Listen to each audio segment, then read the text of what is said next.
All right, good morning to everybody. Um, it is day two of my message on bloodline or bloodlines and altars of habit. Altars of habit.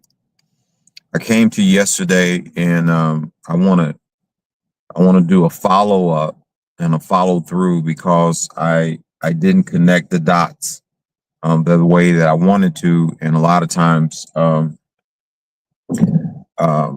it can leave people with an ambiguous thought, and I don't want that to happen. So I never want to not clarify my purpose and my point for my message. And I brought up some sensitive material yesterday, but I didn't really clarify it, and I want to clarify it today. Plus, to continue just briefly what uh, my intent. My intent was from yesterday. I got a little attack yesterday while I was doing my live, and so I was a bit fragmented. But oh, shoot. So I made a point about the. I made a point about habits and women in the kitchen, primarily African American women, and I alluded to the whole thing about the ham or the roast, however you want to look at it. And I said that down through the generations, the answer for continuing the process of putting a ham into the pan and cutting off the butts of it, the ends of it, was because I saw mama do it. And it perpetuated from generation to generation. At the end of the day, when they got all the way back to discover why they really practice what they practice, was because back in the day, the mamas, grandmamas, great grandmamas, and all of them, they didn't have pots or pans that was able to hold the beast of the ham. So they had to cut off the ends. They had to, in order to get it in the pot. That practice continued from generation to generation. My point is this, because we've been talking about health and altars that we lift up of habit. And my point that I raised that yesterday was that we continue to do things and there's no rhyme or reason. So the reason, which was a good reason back then, but it's not a good reason today, even though you can do it, because it might make your cooking style a bit cleaner, okay? But when asked the question of why do you do what you do, you have to be able to explain it, and you got to make it make sense.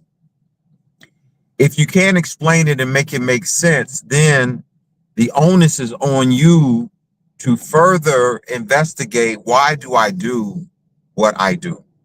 Okay, so that's that point. I just wanted to clear that up with that. The second point is I raised an issue, and I brought in my marriage from before. And here's what I want to say about that, because there are some things here, and I want to make sure that I'm not trying to crucify anybody, because this is not what this is about. But I'm trying to make a point with my delivery. She was a very good cook. She was a very good cook. Because I raised the point about things that happen, and to us, it looks like it's really bad that it happened, but God has a plan.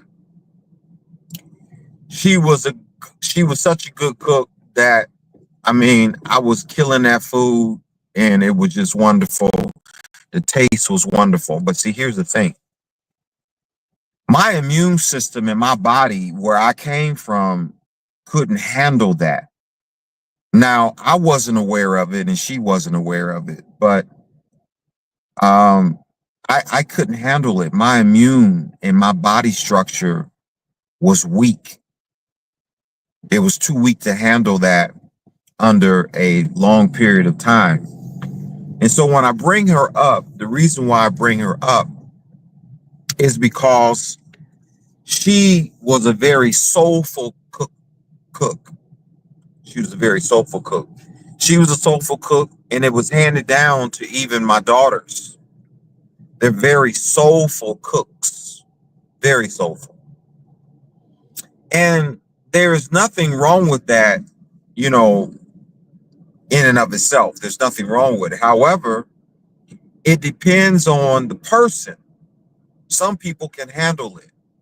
My dad, his body structure could handle soulful cooking for a lot longer than my mom. My mom grew up on, soul food. When I say soul food and soulful cooking, it means that we don't pay attention to the ingredients. We don't pay attention to the measurements. How much of this do I put in there? How much salt is too much?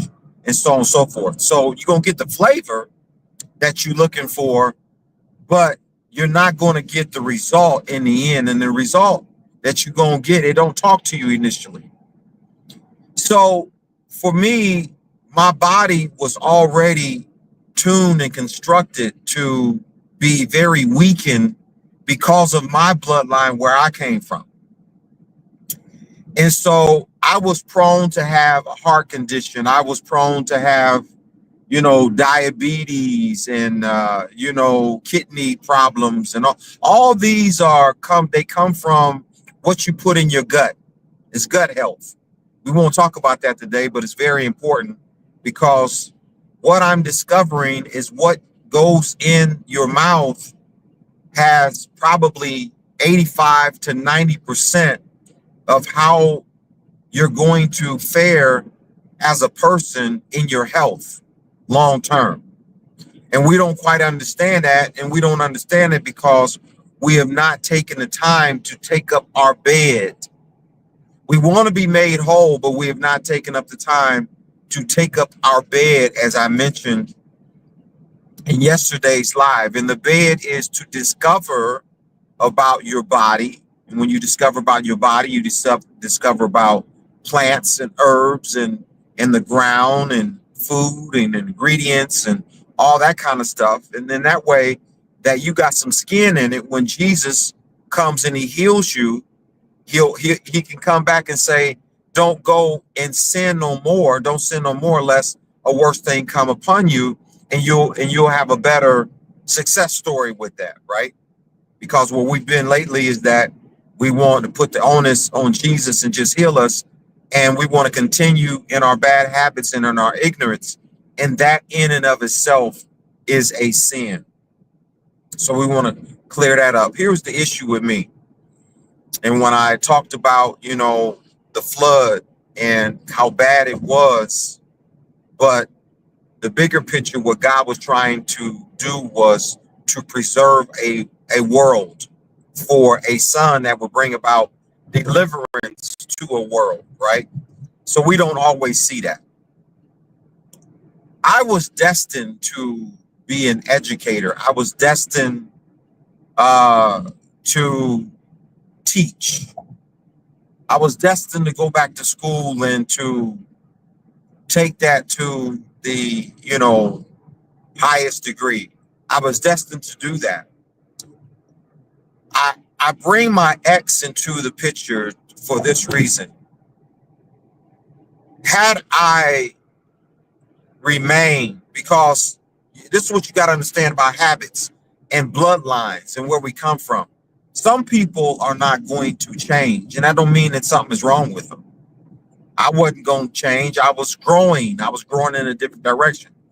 She wasn't going to change, and she was growing in a different direction. Now, all this may not make sense, but if you really think about it, it does make sense, because God can see the big picture that we can't see. So when you have two entities that are joined together, but they are parted, that means that they have no intentions on doing something other than what they're gonna do. She was not into health. I needed that. I was so busy working, and man, I was working 16, 18 hours a day, and I was trying to make a living. I was trying to get ahead and do all kind of stuff. So when I would come home, I'm looking to eat. She didn't work, and but at the same time, I had a job, and she would have had a job. But here's the thing: in your job, how much of it are you going to investigate to make sure that what you're putting on the table is going to be optimal for the health of the family? Well, for us, we weren't educated to that level. And so, for her, she cooked and the food was really good. So when she cooked, it was optimal for her, and it was optimal for me too, and for the kids, and all of it. But I'm trying to say something about, especially about Black families, because a lot of us, we deal with hypertension, that's high blood pressure, diabetes, heart disease, and all that. And we do that because we come from a bloodline of people, whether it's slavery or what have you. But we're at a point now to where you got to educate yourself and stop doing what mama and them and what your ancestors did because it was convenient and because it tastes good. It's yielding something for you that is going to cut your life short. Now, for me, because of the way my body was made up, and I really want you to hear me, and I may have to come back and really fix this because there's so much to it that I can say that I don't get to.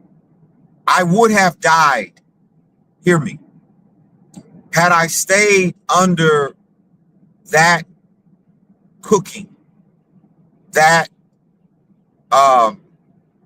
those ingredients, that lifestyle, which was very good in its taste.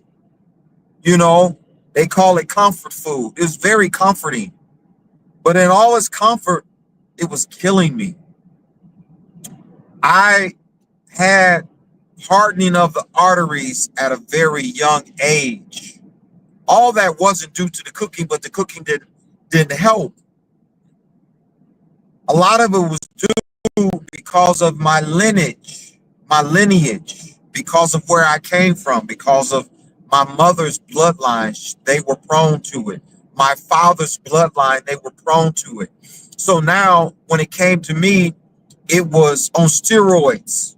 You ever saw people that, diabetes run in the family, but then you got one that has diabetes and they earmark it at 10 years old. Baby got diabetes at 10 years old and always in the hospital. Well, they ended up getting a structure of diabetes that is designed to take them out at an early age. They die in their 30s because their body just can't keep taking the stress of diabetes over and over again. Remember yesterday I talked about the attack of the enemy that comes after the dust, which you are the dust, but he's looking for the bloodline. And so when he gets a weak one, which I would put myself in that category because I had so many autoimmune deficiencies, but I had them because God was going to raise me up to be a Moses or a deliverer.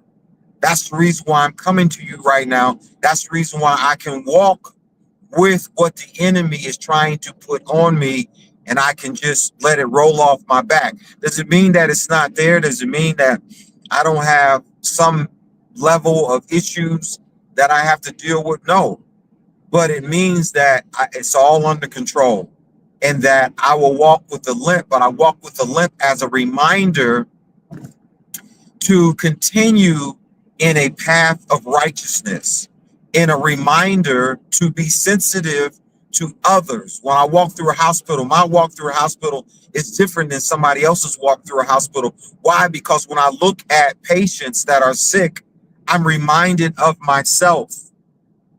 So long story short is it the marriage was not dissolved because of that. It was dissolved because of behavior issues. But God was looking at a whole lot of things. And had not the behavior issues existed, I was still going to have a short life. And I was going to have a short life because I was ignorant of who I was as a person. Why? Because I did not vet my bloodline. And by me not knowing about my bloodline, I still would have come to a place of demise because I was ignorant. And so I would have kept eating that stuff. Because when you go to the doctor just tell you, reduce your salt intake. They'll put you on high blood pressure pills. They'll put you on statins. They'll do all that kind of stuff. But it's much more than that. It's much. I'm telling you, I have to do a show on the heart and the arteries and hardening of the arteries and all that stuff and plaque and all that. It's much more than that, than what the doctors tell you, because you hear people, they'll go to the doctor and they had a wonderful checkup and the doctor said, you good, heart sounds good, blah, blah, blah. And in 2 weeks, they die suddenly.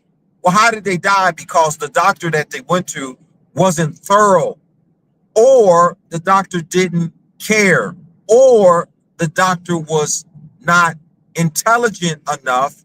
His education was not at the level to where he or she would have looked at other things to examine the patient and to do more testing to really understand, which brings me to this point. When my mom passed away, she had a massive stroke. They discovered that she had 90% blockage on the left side of her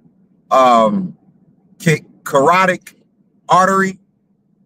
It was 90% blockage.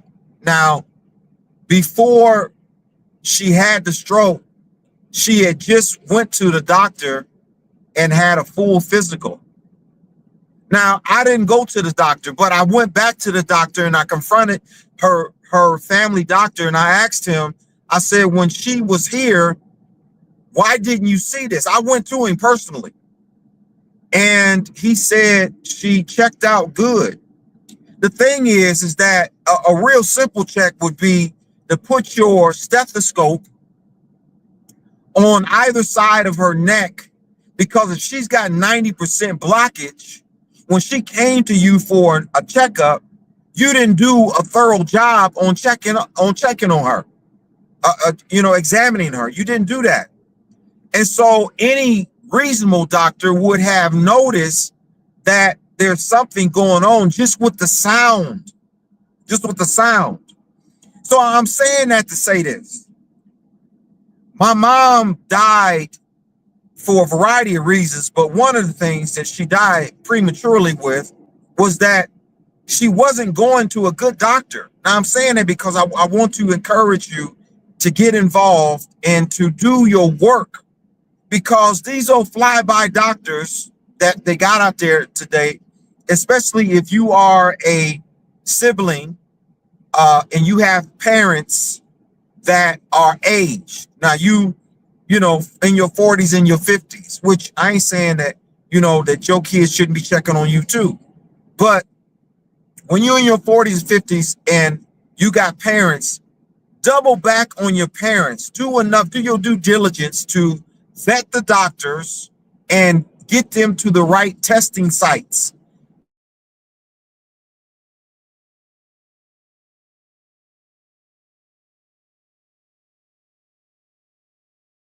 That you want to look for is those subtle signs. One of the things that was happening with my mom was that my mom was passing out.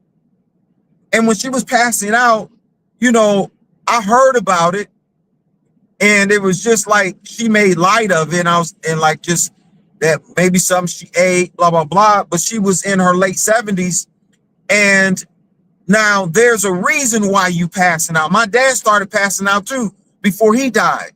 So these are things that you got to look at. Another thing that happened with my mom, she was having accidents in the car.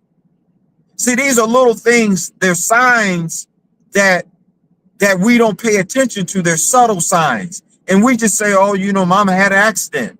No, there was something else possibly that was going on with mama. Now I'm just trying to get you somewhere, because we got to get educated.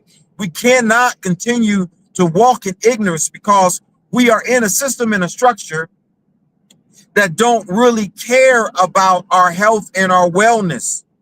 And what I'm trying to tell you is that God is requiring of us to be more attentive, to be more educated about who we are, where we come from, and to be more learned about those things that can possibly affect us. We're still talking about health and wellness. So I'm just trying to get you to a couple places. So me, and the bottom line is that God saw what he wanted me to do. He also knew that I needed to go to school. So like the parts where my ex, we couldn't get along and we were fighting and all that kind of stuff, we just wasn't gonna keep being able to do that. And God was like, listen, these two are not gonna make it because of them. Not because he couldn't work it out or help us work it out, not because prayer wasn't working. It was just because of us. And it was so many things that we just wasn't going to change from. So when you ain't going to change, God has a plan already before the fall. He had a plan before Adam and Eve fell. It didn't take him by surprise. And he said, I'm still going to preserve life. But here's how I'm going to do it. And here's how I'm going to answer prayer. I'm going to allow you to separate, get a divorce, and then it's going to be better. You're going to discover that you're better by it. Now, do I like divorce? This is God. No, I don't like divorce. But in your case, divorce was the best thing for you.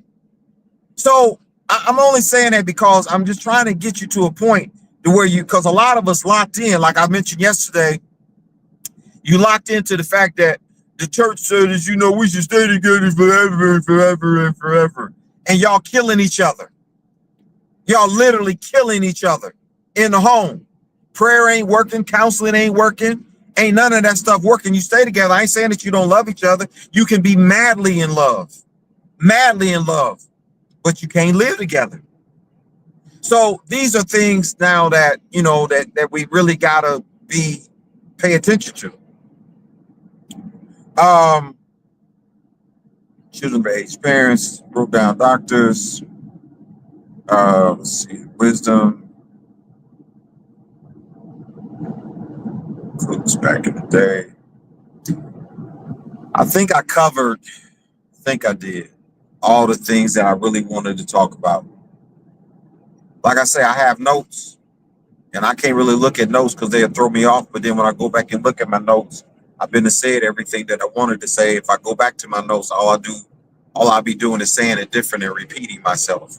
So I want you to take that into consideration. Altars of habits and understanding the bloodline, and do your due diligence on why you do what you do. And you can't just leave it up to habits. And I do it because Mama and them did it. It's how Mama and them raised us. I was brought up on this. Well, just because you was raised on this don't mean that you should continue to do it. This is where we losing the battle. And this is what the church ain't talking to you about, because the church, this modern day church, is concerned about some of their focus is in the wrong place. I'm concerned about numbers, and I'm concerned about, offerings. That's another thing that I want to talk about at some point. The whole thing about tithes and offering. So anyway, I hope that you got something out of this little quick live on today. Hope your day goes well. You can take this, and as you journey throughout your days, let at the forefront of your mind, let it be that your thoughts are, why am I doing what I do? And the whole thing about mama and their habits and all that stuff, you can't keep living your life in the shadows of mama and daddy because they're mama and daddy. Mama and daddy did a lot of stuff right, and mama and daddy did a lot of things wrong. And we need to capitalize off of both. What did they do right, and what did they do wrong? Hope this message has blessed you. Be blessed in Jesus' name.